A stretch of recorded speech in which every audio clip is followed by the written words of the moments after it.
Welcome to Mind Atlas. Tonight, we drift back to the dawn of the world, a time before fire, when mankind lived in shadow, and one titan's gift would change everything. In the earliest days, the earth was still young, its mountains raw, its forests untamed, and its nights deep and heavy. Mankind wandered in this vastness, but when the sun sank below the horizon, they shivered in darkness. The cold crept close, the beasts prowled unseen, and every shadow seemed alive with threat. High above on the shining heights of Olympus, the gods kept for themselves a secret mankind could not touch. Fire. To them it was more than flame. It was light, knowledge, and power, a spark that separated the divine from the mortal. Zeus had decreed it would remain so, a treasure of the heavens, never to be given to those who walked below. Prometheus was of the elder race, a titan born long before the reign of Zeus. He was the son of Iapetus, whose line carried both foresight and mortality, and the Oceanid Climon. His brothers were many and fated: Atlas, the unyielding bearer of the sky; Epimetheus, gentle yet forgetful; and Menoetius, struck down by the thunderbolt of Zeus in the great war. Unlike his brothers, Prometheus was remembered not for brute strength or rash defiance, but for the sharpness of his mind. His name itself meant foresight, the gift of seeing what might come to pass. With clever hands and a restless intellect, he understood both the gods above and the mortals below. Yet it was his compassion for humankind, fragile and struggling, that set him apart. In those first days of creation, when the earth was still settling into its form, Prometheus and his brother Epimetheus were entrusted with a great and delicate task. It was theirs to shape the living creatures of the world and to grant each the qualities it would need to survive. Together, they walked across valleys and rivers, through forests still heavy with mist, imagining the beings that would soon take their place upon the earth. To the lion they gave strength and a roar that shook the trees. To the deer they gave swiftness of foot, a gift of escape. Birds were given wings to lift them into the open sky, and fish were taught the secret of moving through water as though it were air. Every creature received its share: claws, fangs, shells, feathers, cunning, and song. The earth grew alive with variety, each gift balancing the next, as though nature itself were being tuned like a great instrument. Epimetheus, eager and generous, moved quickly through the work. To the horse he gave speed, so it could run across the plains like the wind. To the wolf he granted sharp teeth and the hunger to use them. To the bear he gave thick fur and strength enough to weather the cold of winter. One by one, the animals of the earth were armed with gifts to keep them alive. But Epimetheus, though kind, was careless. In his excitement, he poured out all the gifts too soon, leaving nothing left when it came time to shape humankind. The animals had their claws, their wings, their coats of fur, but man was left bare. No natural defense, no shelter in the storm, no weapon against the dark. So humankind wandered the world exposed. Their bodies were fragile, their nights long and uncertain. They looked upon the beasts and the cold earth with fear, yet also with longing, as though they were waiting for something more, a gift that had not yet been given. Prometheus watched in silence as the world filled with creatures, each strong in its own way, each ready to face the trials of the earth. But when his gaze fell upon humankind, his heart grew heavy.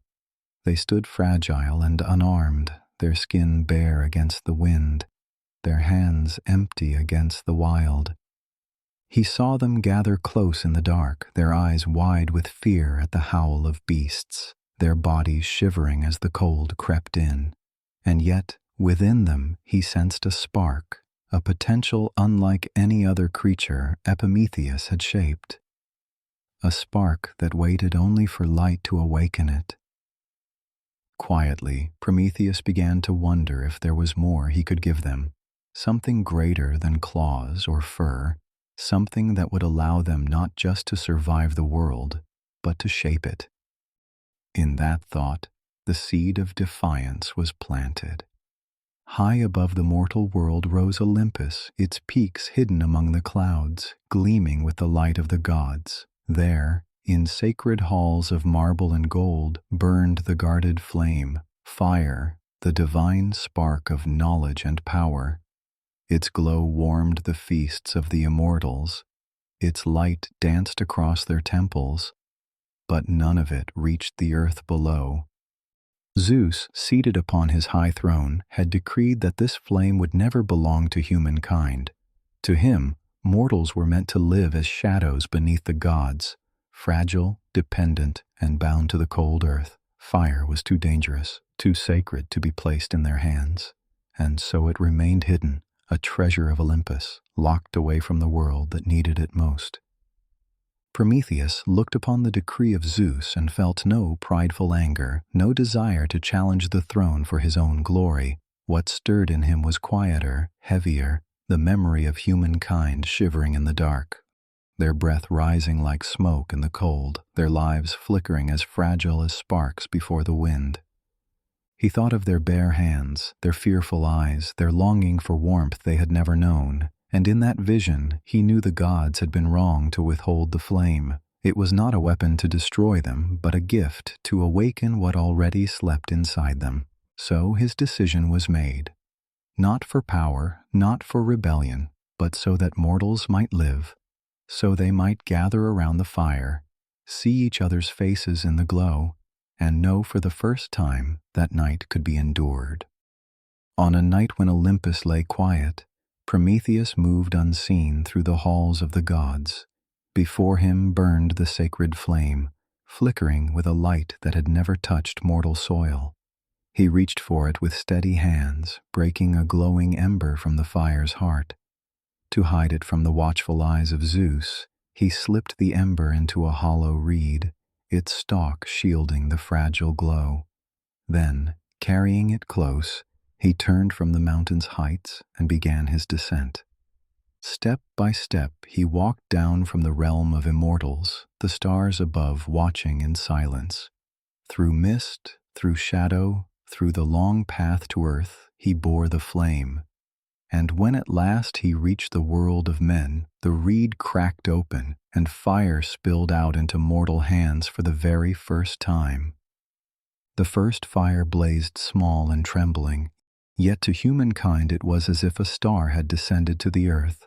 They gathered close, their hands outstretched, feeling warmth seep into their bones for the first time. The bitter cold that once crept through their nights was driven back by the gentle glow of the flame.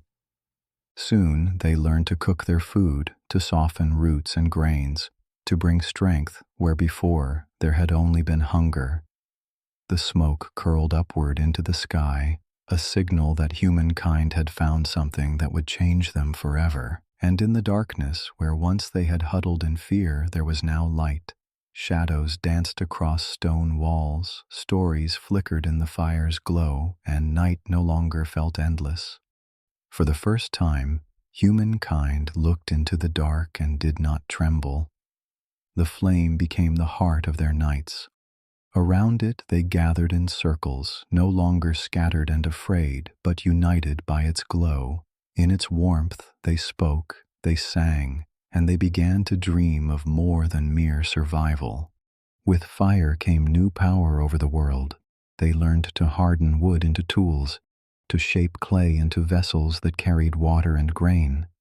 And in time they placed stone within the fire's heart and drew out shining metal, forging blades and plows that transformed both battle and harvest. The gift of Prometheus was no simple comfort. It was a spark that lifted humankind from weakness into possibility. From the glow of that first flame, civilization itself began to stir. From a distance, Prometheus watched. He saw the glow of firelight flicker across human faces, saw their fear give way to wonder as warmth and light embraced them for the first time. Around the flames they gathered like families beneath a hearth, their voices rising into the night with laughter and song. He did not step forward to claim their gratitude, nor did he call his name into their stories. Instead, he remained in the shadows, content to see them grow strong, to see them live. The fire had been given, and that was enough. It was not long before Zeus, lord of Olympus, discovered the theft. From his throne, high above the clouds, he looked down and saw smoke curling upward from the earth, thin trails rising from mortal fires, proof that the sacred flame had been stolen. His fury shook the heavens. Fire was meant for the gods alone, and to see it burning in mortal hands was an insult he would not forgive. At once he resolved that Prometheus must be punished, and humankind would pay dearly for the gift they had received. To strike at mortals, Zeus ordered the gods to fashion a being unlike any other. From clay they shaped her form, and from breath they gave her life. The gods bestowed upon her every gift: beauty from Aphrodite, charm from Hermes, the grace of music, the allure of voice, the wonder of curiosity. She was called Pandora, the all-gifted. But hidden within her was a snare. For though she seemed a blessing, she carried with her a jar, sealed, yet heavy with things unsaid. Zeus sent her to humankind not as a gift of kindness, but as a quiet curse, a reminder that every blessing from the gods bore its shadow. And so Pandora walked among mortals, her presence both dazzling and fateful. Prometheus, who had once walked freely among gods and men, was seized by order of Zeus. Chains of unbreakable bronze were fastened around him, and he was carried far from the warmth of Olympus, far from the glow of mortal fire. They brought him to a lonely peak in the Caucasus Mountains, where the wind was sharp and the stone was bare. There, upon the rock, his arms were bound fast. No comfort of earth or sky remained to him, only the endless solitude of his punishment. Chained to a rock in the desolate Caucasus, Prometheus lay stretched against the cold stone. The mountains rose stark around him, their peaks lost in cloud, their cliffs carved by unrelenting winds. Day after day, the sun burned down upon him. Night after night, frost crept over his skin. There was no shelter, no reprieve, only the weight of his chains and the silence of his exile. Each morning, as the first light touched the peaks, the shadow of wings would fall across the stone. From the heights of Olympus, Zeus had sent his eagle, vast, merciless, its cry echoing through the mountain passes. It descended upon Prometheus, tearing at his flesh, devouring his liver piece by piece. And yet, by nightfall, the wound would close, the organ renewed by the curse of immortality. With dawn, the eagle returned, and the torment began again. Day after day, night after night, the cycle continued, an endless rhythm of pain and endurance beneath the turning sky. Through the unending days and nights, Prometheus bore his torment without regret. The chains cut into his flesh, the eagle's talons returned with every dawn, yet he did not cry out for mercy nor curse the gift he had given. For below, on the earth, the fires still burned. Mortals warmed their hands, cooked their food, and carried light into the darkness. And knowing this, Prometheus endured, his suffering a price he never wished undone. Prometheus came to be remembered not as a thief, but as a light bringer. To humankind, he was no criminal, but a savior, the one who had looked upon their frailty with compassion and given them the spark that lifted them from the shadows. He stood as their quiet champion, enduring torment so that mortals might know warmth, knowledge, and the beginnings of civilization. In time, his story grew into a symbol of sacrifice willingly borne, of knowledge wrested from the hands of the divine, and of the heavy cost that comes with compassion. Prometheus showed that to care deeply is not without pain, yet through that pain something greater is kindled. His fire was more than flame. It was the light of endurance, of progress, of hope carried forward despite the weight of suffering. Even in chains, Prometheus's gift could not be taken back. The fire he had carried down from Olympus still glowed in the hearths of humankind, warming their homes, guiding their nights, and shaping their future. Each flame was a quiet echo of his defiance, a reminder that even bound in suffering, he had given something eternal. And so the story rests in a quiet image, firelight flickering against the vast dark of night. Its glow dances on stone walls, its warmth softens the cold air, its embers carrying forward through countless generations. A gift once stolen, now eternal, never to be taken back. And in every flame that burns, the memory of Prometheus endures.